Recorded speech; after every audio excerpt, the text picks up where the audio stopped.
Now, in many ways, everybody thinks dealing with children is the easier part when we talk about engaging for the synod. Now let's talk about the adolescents. And I'm definitely expecting to hear from Carissa and Rondell on this one, because we know that they are active part of their youth ministries in their parish.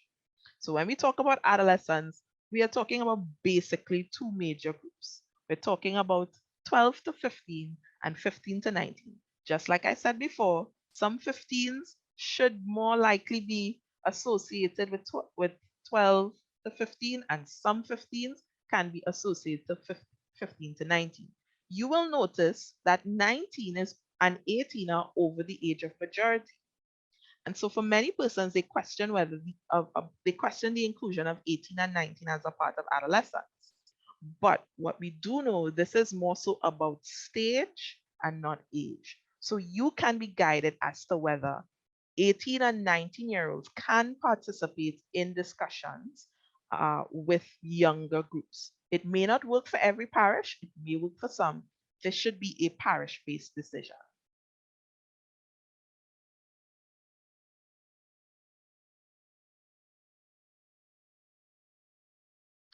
Now,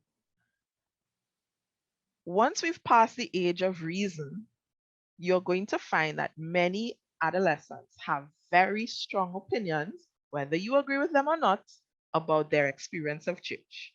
You're also going to find more adolescents that have different types of relationship with church.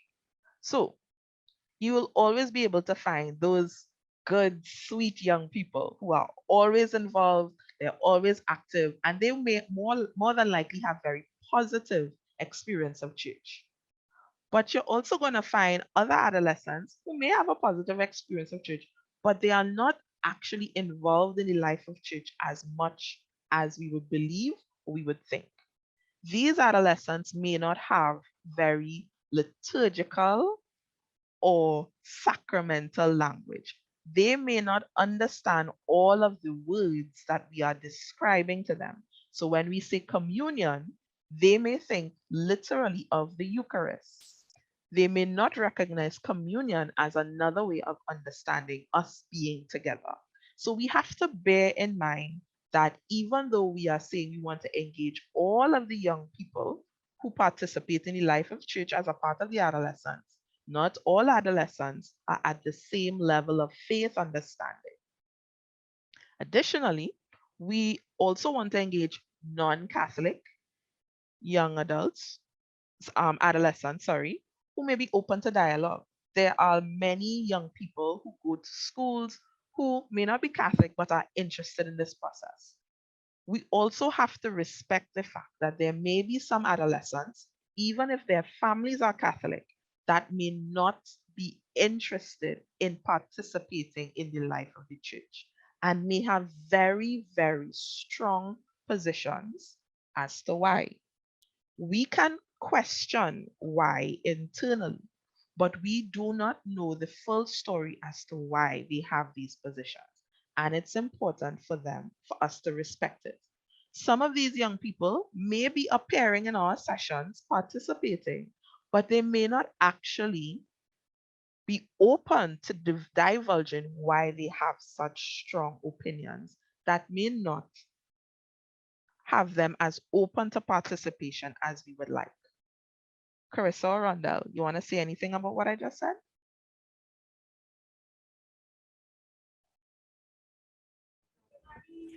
About the adolescents being disinterested and engaging in church. That is a very touchy subject because it brings you back to how do you minister to a 15-year-old who has seen this and this happen to their family members, and trying to force them to go through this routine of church, and then you're trying to force them into a community that they don't want to be a part of. So that in itself is a challenge. Mm-hmm. It would be, yes. What I definitely would say, I think the same way that how God treats us, always inviting us, regardless of our current state, I think is definitely a correct approach.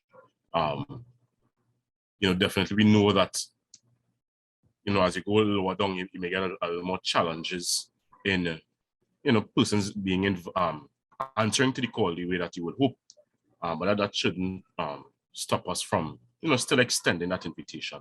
I think one way of helping that as well is if, the persons who are leading the charge are able to find, friends or old confirmation members or whatever the case may be, people who they are still in contact with that belong to these particular categories.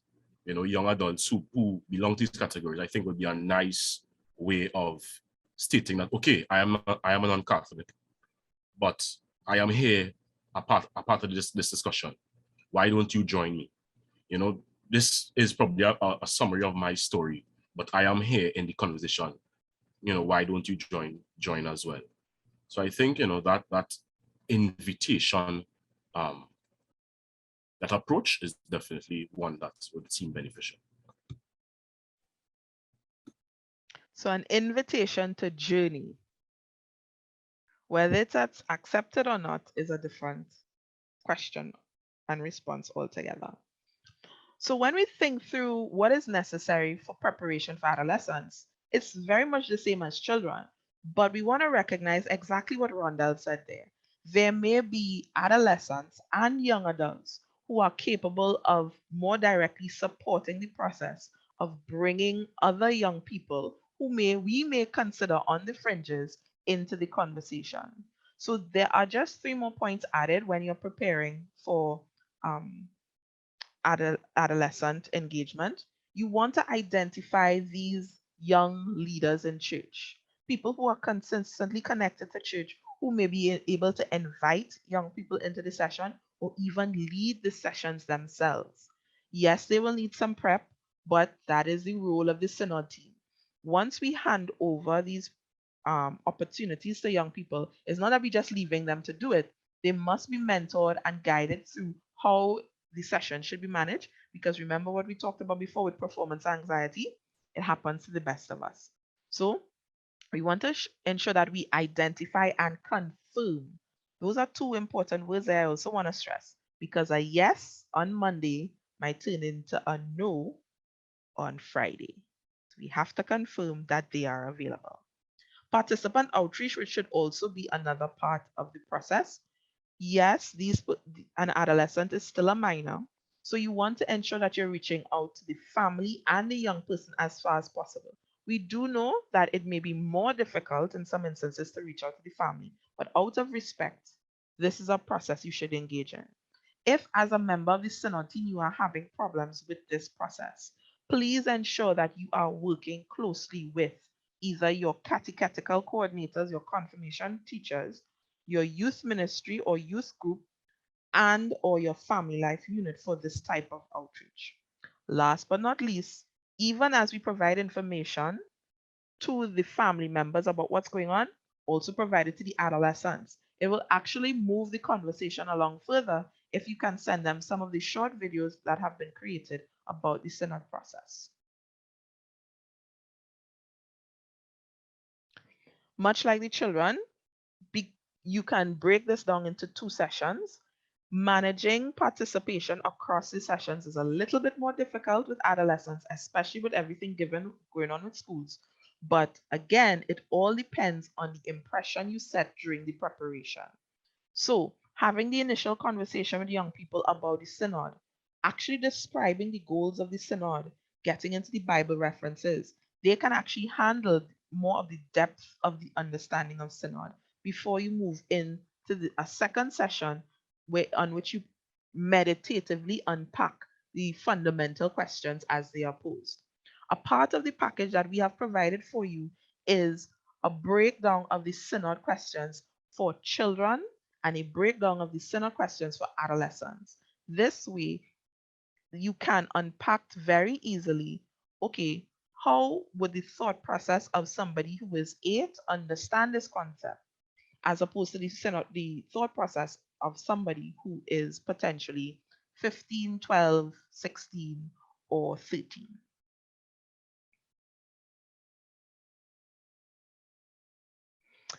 And just like the children, we are suggesting a similar type of session breakdown, even if you have multiple sessions.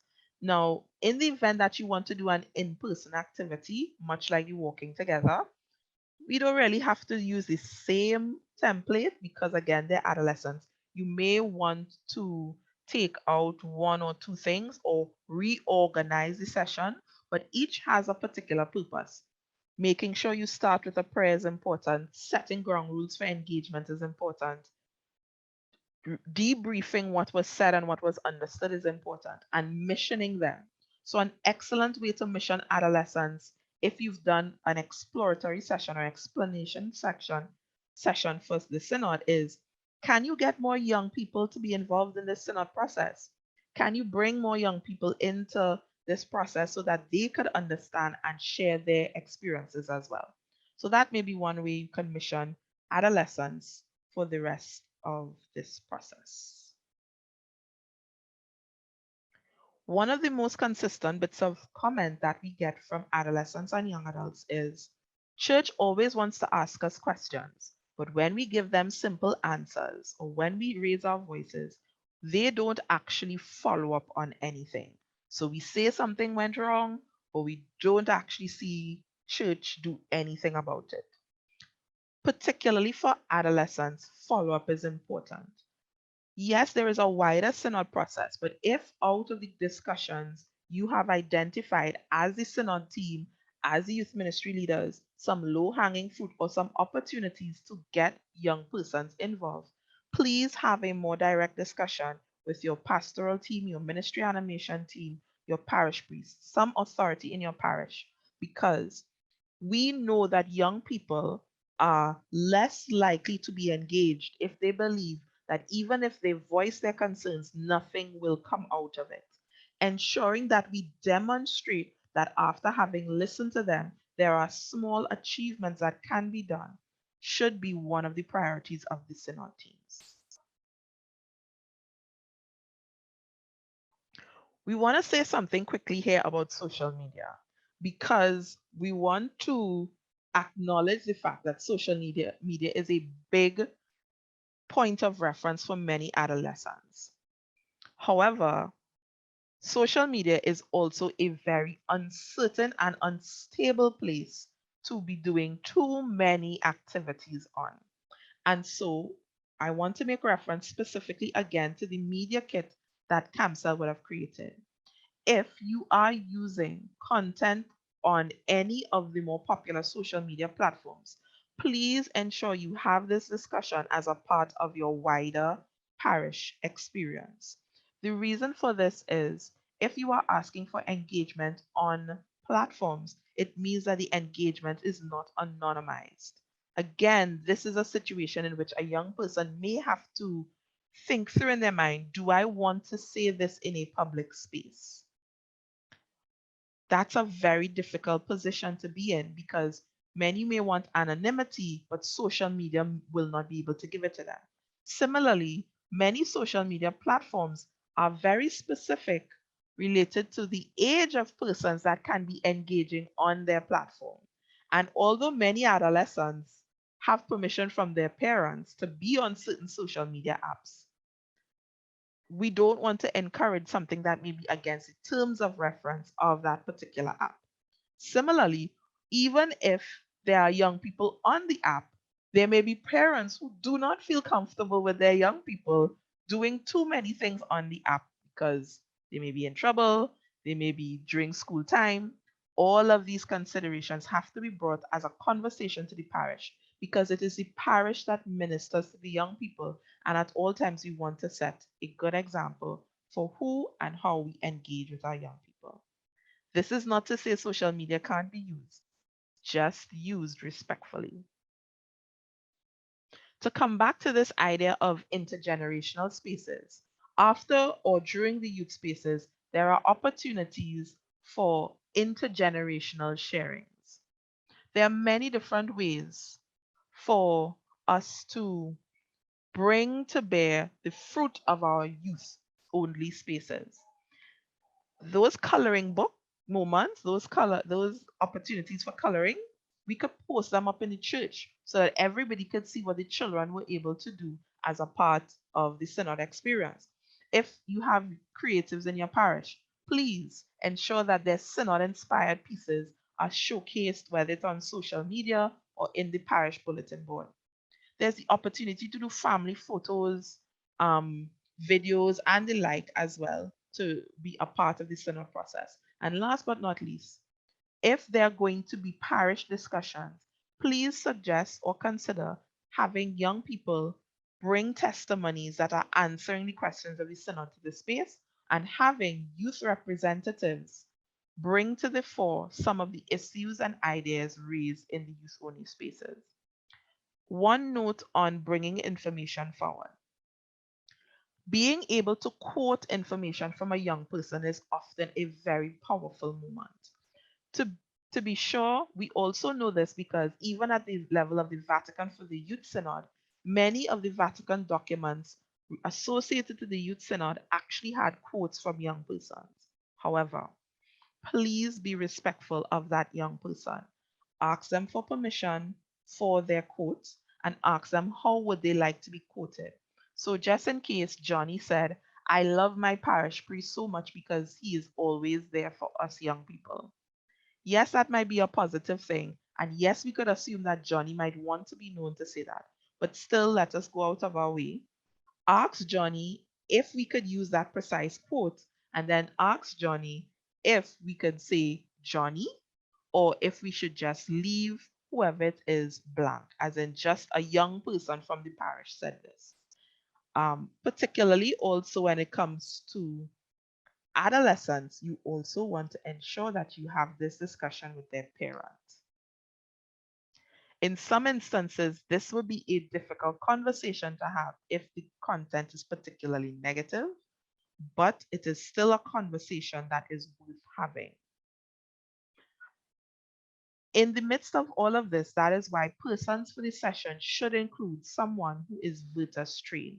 Please ensure that you are working with your youth ministry team or your catechetical team to undertake these types of sessions and describing of information.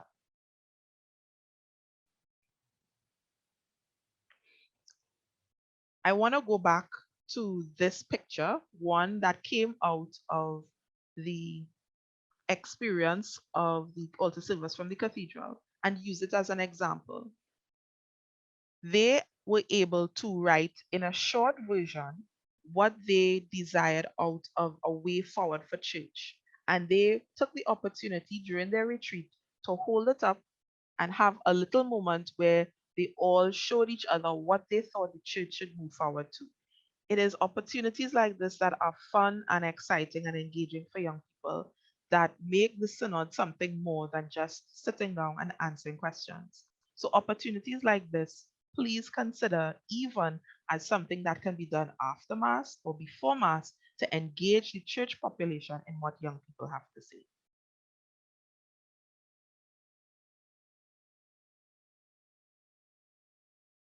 Finally, we pause and reflect one last time on these questions. As a synod process leader, what responsibility are you assigned? Who should you be working with? What personal challenges do you think you will experience? And how will you work to overcome them? Are there any additional bits of information you need to make this process a healthy and holy experience for you? What are your next steps? Write them down and prioritize.